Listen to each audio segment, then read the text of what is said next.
இன்னைக்குதான் புதுச்சேரி, அதாவது தமிழக பகுதியில் கனமழை பெய்து வருவதால் ஆற்றில் வெள்ளப்பெருக்கு எடுத்து ஓடுகிறது. தமிழக அணைகளில் நிரம்பி வடிகிறது. இதனால் அணைகளில் திறக்கப்படும் தண்ணீர் வெளியேற்றப்படுகிறது. தமிழகம் விழுப்புரம் மாவட்டம் உள்ள வீடூர் அணை நிரம்பி உள்ளது. வீடூர் அணையிலிருந்து உபரி நீராக 2500 கனஅடி நீர் திறக்கப்பட்டுவிட்டது.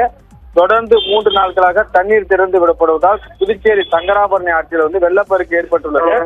இரு கரைகளையும் தொட்டவாறு நீர் கடலை நோக்கி சென்று கொண்டிருக்கிறது.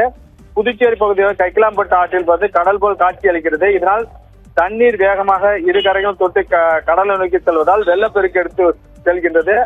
ஆற்றில் குளிக்கவோ செல்ஃபி எடுக்கவோ மீன் பிடிக்கவோ கூடாது என்று மாவட்ட நிர்வாகம் உத்தரவிட்டது. இதனையும் மீறி மக்கள் குளிக்கவும் மீன் பிடிக்கவும் செல்றதுதான் அசம்பாவிதத்தை தவிர்க்கும் வண்ணம் அவர்கள் மாவட்ட நிர்வாக சார்பில் நடவடிக்கை எடுக்க வேண்டும் என்று பொதுமக்கள் சார்பில் கோரிக்கை வைக்கப்பட்டுள்ளது. இதனுடைய தோன் காட்சியை தான் நம்ம இப்போதை பார்த்துட்டு இருக்கோம். நிகிதா.